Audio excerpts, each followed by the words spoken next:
What's up YouTube, it's Alex Combow here from Snowbound Apothecary. On Monday I talked to you guys about how to have more energy. Today I want to talk to you about how to spend your energy more wisely.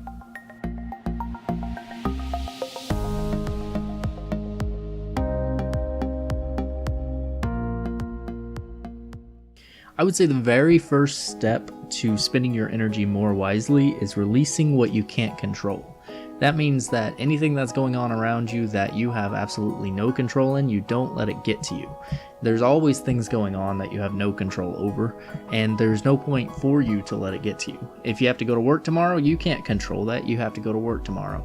If it's raining outside, you can't control that. It's raining outside. So why stress over all of these things when you can be using your energy stressing over things that are more important to fulfilling your vision? Now, the next thing you need to do is take pride in the work you've completed. That means that when you've done something well, you need to take pride in it and celebrate your work. Every time that you are finished with a day, celebrate your day by giving yourself maybe a little bit of cheat time. Maybe it's just 45 minutes or an hour, but celebrate your day. And maybe if you're going 6 days a week hard, spend that 7th day a week not working as hard and spending more time to yourself or to your family so that you can take that time to rejuvenate yourself and not have your vision get completely washed away by the stress of work. But if you want to have more energy to spend on work, then maybe a good idea is to take your breaks with slow projects. That means, doing paperwork, sending out emails, doing projects that don't take a lot of brain power.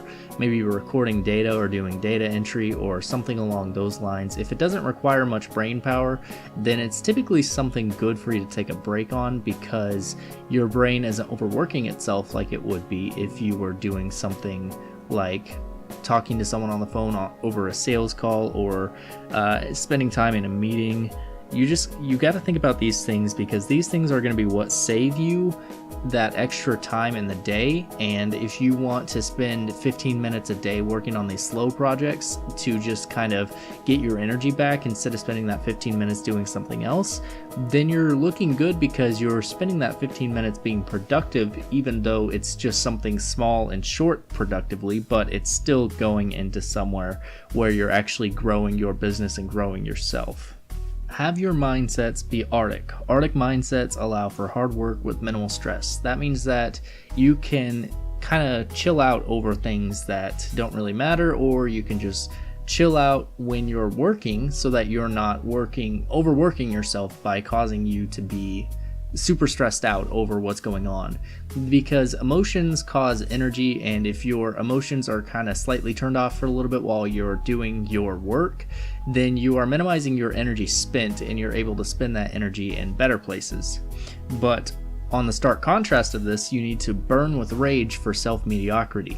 That means that anytime you're doing something average, it needs to frustrate you. You need to be able to do stuff that's above average every time because you understand that average is not accepted for you. You are trying to be something different. You're trying to create something even better than what the average Joe is creating. The last point I want to give you guys today is project your you and not the expected you.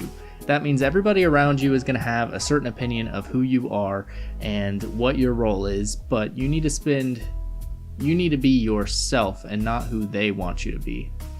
So that's all I got for you guys today. Short and sweet as it has been lately. If you like this video, go ahead and hit the like button, hit the comment button. Let me know what you guys think. Hit that subscribe button to hear more from me, and I will see you guys on Monday. Bye.